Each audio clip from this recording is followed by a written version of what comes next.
ಕಾಂಗ್ರೆಸ್ ಸರ್ಕಾರದ ವಿರುದ್ಧ 40% commission bomb ಸಿಡಿಸಿದ್ದಾರೆ ಗುತ್ತಿಗೆದಾರರ ಸಂಘದ ಅಧ್ಯಕ್ಷ ಕೆಂಪಣ್ಣ. ಯಾವ ಕೆಂಪಣ್ಣ ಬಿಜೆಪಿ ಸರ್ಕಾರದ ವಿರುದ್ಧ 40% ಕಮಿಷನ್ ಗಂಭೀರವಾದಂತ ಆರೋಪವನ್ನ ಮಾಡಿದ್ರು, ಆ ಸರ್ಕಾರ ಹೋಗೋದಕ್ಕೆ ಪ್ರಮುಖ ಕಾರಣರಾದ್ರು ಅದೇ ಕೆಂಪಣ್ಣ. ಇವತ್ತು ಕಾಂಗ್ರೆಸ್ ಸರ್ಕಾರದ ವಿರುದ್ಧವೂ ಕೂಡ ಅದೇ 40% ಕಮಿಷನ್ ಬಾಂಬ್ ಹಾಕಿದ್ದಾರೆ. ಗುತ್ತಿಗೆದಾರರ ಸಂಘದ ಅಧ್ಯಕ್ಷ ಕೆಂಪಣ್ಣ ಗಂಭೀರವಾಗಿ ಆರೋಪವನ್ನ ಮಾಡಿರೋದು.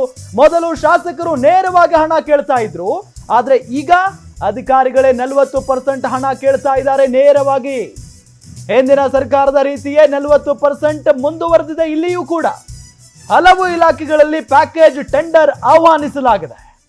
ಇದರಿಂದ ಸ್ಥಳೀಯ ಗುತ್ತಿಗೆದಾರರಿಗೆ ಮೋಸ ಆಗ್ತಾ ಇದೆ. ಪ್ಯಾಕೇಜ್ ಟೆಂಡರ್ ಮೇಲೆ ಹಲವು ಅನುಮಾನ ಮೂಡಿದೆ ನಮಗೆಲ್ಲ. ಹೀಗಾಗಿ ಪ್ಯಾಕೇಜ್ ಟೆಂಡರ್ ರದ್ದುಗೊಳಿಸಬೇಕು ಅಂತ ಕೆಂಪಣ್ಣ ಈ ಸಂದರ್ಭದಲ್ಲಿ ಆಗ್ರಹಿಸಿದ್ದಾರೆ. ಪ್ರೆಸ್ ಮೀಟ್ ನಡೆಸಿ ಬೆಂಗಳೂರಿನಲ್ಲಿ ಗುತ್ತಿಗೆದಾರರ ಸಂಘದ ಅಧ್ಯಕ್ಷ ಕೆಂಪಣ್ಣ ಗಂಭೀರವಾದಂತಹ ಆರೋಪವನ್ನ ಮಾಡಿದ್ದಾರೆ. ಗುತ್ತಿಗೆದಾರರ ಸಂಘದ ಅಧ್ಯಕ್ಷ ಕೆಂಪಣ್ಣ ಜೊತೆಗೆ ನಮ್ಮ ಪ್ರತಿನಿಧಿ ಮಂಜುನಾಥ್ ಸಕ್ರ ಚಿಟ್ ಚಾಟ್ ನಡೆಸಿದ್ದಾರೆ. ಬನ್ನಿ ನೋಡೋಣ. ಕಳೆದ ಬಿಜೆಪಿ ಸರ್ಕಾರ ಆಡಳಿತ ಮಾಡುವಂತಹ ಸಮಯದಲ್ಲಿ ಸಚಿವರು ಶಾಸಕರುಗಳು ಕೂಡ 40% ಕಮಿಷನರ್ ತಗೋತಿದ್ದಾರೆ ಅಂತೇಳಿ ಒಂದು ಆರೋಪವನ್ನ ಮಾಡಿದ್ರು. ಆದ್ರೆ ಈಗ ಕಾಂಗ್ರೆಸ್ ಸರ್ಕಾರ ಬಂದಿದೆ. ಕಾಂಗ್ರೆಸ್ ಸರ್ಕಾರದಲ್ಲೂ ಕೂಡ ಈಗ ಮತ್ತೊಂದು ಟ್ವಿಸ್ಟ್ ಸಿಗ್ತಿರುವಂತದ್ದು ಏನಪ್ಪಾ ಅಂದ್ರೆ ಅದೇ 40% ಮುಂದುವರೆದಿದೆ.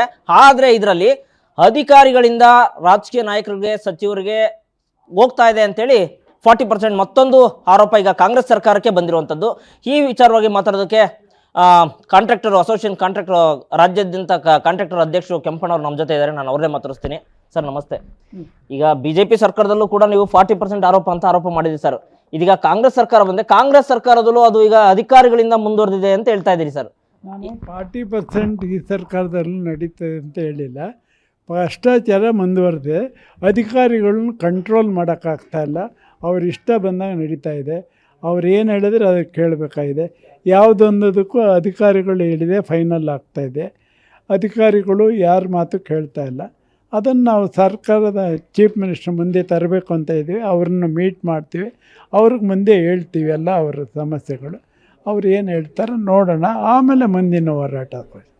ಹಾಗಾದ್ರೆ ಸರ್ ಯಾವ ಇಲಾಖೆಯಲ್ಲಿ ಭ್ರಷ್ಟಾಚಾರ ಮುಂದುವರಿತಿದೆ ಸರ್? ಯಾವ ಇಲಾಖೆ ಅಂತ ಎಲ್ಲ ಕಡೆ ನಡೀತಾ ಇಲ್ಲ ಅಂತಲ್ಲ, ಅದೇ ಥರ ಒಳ್ಳೆ ಆಫೀಸರ್ಸು ಇದ್ದಾರೆ ನಮ್ಮಲ್ಲಿ. There are very good officers in Karnataka and very bad officers ಇದ್ದಾರೆ.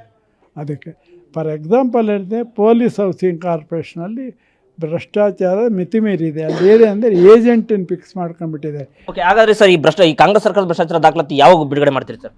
ಭ್ರಷ್ಟಾಚಾರ ನಾವು ಈಗೇನಾಗಿದೆ ನಾಗಮೋಹನ್ ದಾಸ್ ಈಗಾಗಲೇ ಕೆಲವು ಅಫಿಷಿಯಲ್ಸು ಕಳಿಸ್ತಾ ಇದ್ದೀವಿ, ಅಲ್ಲಿಗೆ ಸಬ್ಮಿಟ್ ಮಾಡ್ತೀವಿ. ನಾವೇನಾಗಿದೆ, ಒಬ್ಬ ಕಾಂಟ್ರಾಕ್ಟ್ರ್ ಪ್ರಾಬ್ಲಮ್ಸು ಈಚೆ ಹೇಳಿದ್ರೆ ಏನಾಗ್ತದೆ, ಅವನಿಗೆ ಇಚ್ಚಂಟಿ ಮಾಡ್ತಾರೆ, ಅವನಿಗೆ ಕೆಲಸಕ್ಕೆ ತೊಂದರೆ ಕೊಡ್ತಾರೆ, ಅವ್ನು ಪೇಮೆಂಟ್ ರಿಲೀಸ್ ಮಾಡಲ್ಲ, ಏನೋ ತೊಂದರೆ ಕೊಡ್ತಾರೆ. ಅದರಿಂದ I should safeguard the interest of the contractor. My primary duty is to safeguard the interest of the contractor. Sir, ಈ ಪ್ಯಾಕೇಜ್ ಟೆಂಡರ್ಗಳನ್ನ ಸ್ಟಾಪ್ ಮಾಡಬೇಕು ಅಂತ ಹೇಳ್ತೀರಿ. ಯಾಕೆ ಸರ್? ಅದು ಯಾವ ರೀತಿ ಭ್ರಷ್ಟಾಚಾರ ಆಗ್ತದೆ? ಈಗ ಒಂದೇನಾಗಿದೆ ಅಂದರೆ 5-6 ಡಿಸ್ಟ್ರಿಕ್ಟ್ಗಳು ಸೇರಿಸಿ ಒಂದು ಪ್ಯಾಕೇಜ್ ಕರೀತಾರೆ. ಅವು ಹ್ಯೂಮನ್ಲಿ ಇಂಪಾಸಿಬಲ್ ಅಲ್ವಾ ಸರ್?